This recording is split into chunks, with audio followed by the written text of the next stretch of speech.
Assalamualaikum warahmatullahi wabarakatuh. Halo, apa kabar para pecinta sinetron Istiqomah Cinta dimanapun kalian berada? Jumpa lagi bersama dengan Mimin ya. Di sini Mimin akan menceritakan tentang alur dari sinetron Istiqomah Cinta yang tentunya semakin hari semakin seru, semakin menegangkan, dan semakin membuat kita semua penasaran. Di video kali ini Mimin akan menceritakan tentang sinopsis dari alur cerita sinetron Istiqomah Cinta untuk episode nanti malam, di mana di episode nanti malam kita akan menyaksikan bagaimana nantinya momen di mana bumerang akan datang kepada Puspa dan juga keluarga Darto ya kawan-kawan. Nah, kira-kira bagaimana nih kisah selengkapnya? Tonton video ini sampai dengan selesai ya.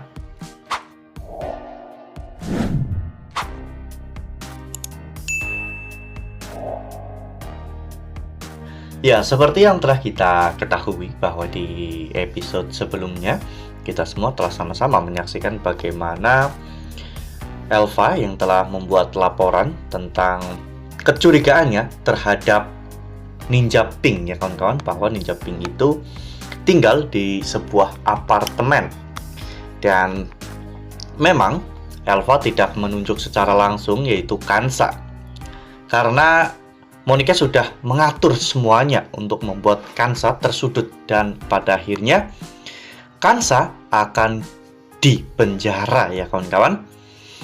Monica saat itu sengaja menggunakan kostum Ninja Pink masuk ke dalam apartemen itu, dan setelah sampai di lantai tempat tinggal Kansa, Monica turun dengan pakaian yang sudah berbeda, sehingga pihak kepolisian pun saat itu meyakini bahwa Ninja Pink tersebut tinggal di lantai itu. Sementara itu di sisi lain, Puspa telah dengan sengaja memasukkan berlian dan juga kostum Ninja Pink itu ke lemari dan juga laci di kamar Kansa ya kawan-kawan. Puspa sangat yakin bahwa ini akan berhasil. Kansa pasti akan dituduh sebagai Ninja Pink. Jadi, di episode nanti malam ketika pihak kepolisian datang ke apartemen Bu Hutami, saat itu pihak kepolisian sudah membawa surat penggeledahan untuk menggeledah apartemen tersebut. Ya, memang tidak secara spesifik pihak kepolisian ingin menggeledah apartemen itu. Namun, pihak kepolisian menggeledah seluruh apartemen di lantai tersebut ya kawan-kawan, untuk memastikan bahwa di situ memang bersembunyi Ninja Pink. Awalnya Hutami benar-benar terkejut ya kawan-kawan dengan semua itu. Namun mendengar penjelasan dari pihak kepolisian, Hutami pun mengizinkan pihak kepolisian untuk menggeledah apartemennya. Puspa awalnya benar-benar terlihat sangat senang ya kawan-kawan, karena Puspa berpikir jika kali ini Kansa pasti tidak akan lolos. Pihak kepolisian menggeledah ruang tamu, namun tak menemukan apapun, hingga pada akhirnya pihak kepolisian pun menggeledah kamar Kansa ya kawan-kawan, dan di sana pihak kepolisian pun menemukan dua barang bukti, yaitu kostum Ninja Pink dan juga perhiasan mahal itu. Hal itu membuat Puspa tersenyum-senyum ya kawan-kawan, karena Puspa berpikir jika rencananya telah berhasil. Namun Bu Hutami terlihat histeris ya kawan-kawan, karena Bu Hutami tahu bahwa kali ini anaknya telah dijebak lagi. Nah, sebelum lanjut di video kali ini, Mimin sarankan agar teman-teman semua menekan tombol subscribe dan juga nyalakan lonceng notifikasinya, agar teman-teman semua tidak ketinggalan informasi-informasi terbaru dari Mimin. Karena setiap harinya Mimin akan terus mengupdate informasi terbaru seputar alur cerita sinetron Istiqomah Cinta. Mimin juga menyarankan agar teman-teman menonton video ini sampai dengan selesai agar tidak terjadi kesalahpahaman di antara kita. Bu Hutami berusaha untuk membela Kansa karena Bu Hutami sangat yakin bahwa Kansa itu tidak bersalah. Bu Hutami sedang menjelaskan semuanya, dan Puspa yang pada saat itu ingin berpura-pura sok peduli kepada Kansa. Puspa saat itu mencoba meyakinkan pihak kepolisian, namun ternyata pihak kepolisian sedari tadi memang sudah mencurigai Puspa. Pihak kepolisian pun menyuruh Puspa untuk memperlihatkan KTP-nya ya kawan-kawan untuk pendataan, karena Puspa tinggal di unit apartemen itu. Dan setelah Puspa memperlihatkan KTP-nya, ternyata pihak kepolisian mengenali Puspa sebagai buronan karena Puspa adalah pencopet jalanan. Hal itu membuat pihak kepolisian pun yakin bahwa Puspa adalah pelakunya, karena dengan background profesi Puspa sebagai pencopet, kecepatan tangan Puspa sudah sangat terlatih, hingga pada akhirnya Puspa pun dijadikan tersangka utama.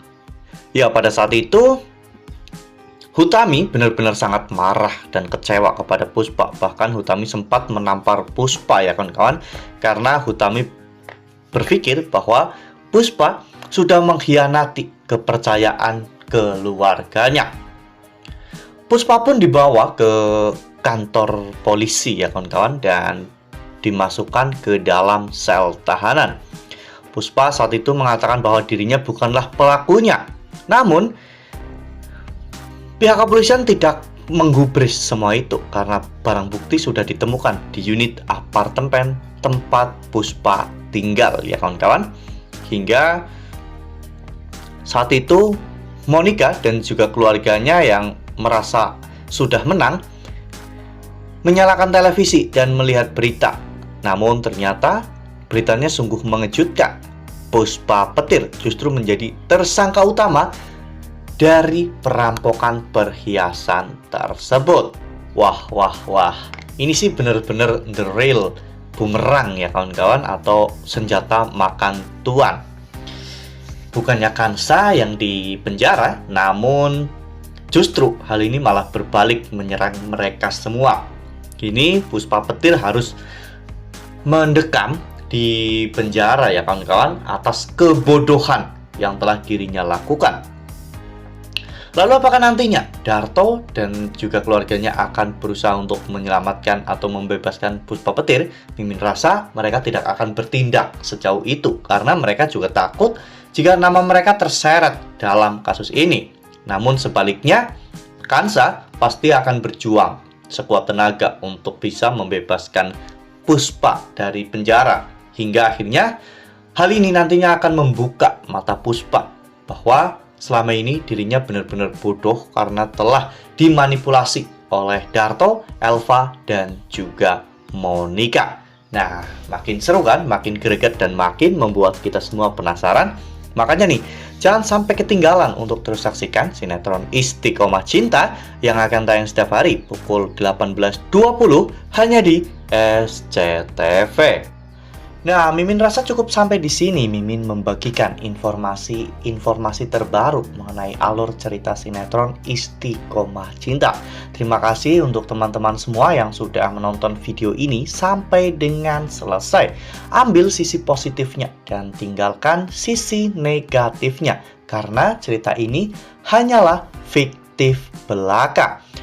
Wassalamualaikum warahmatullahi wabarakatuh.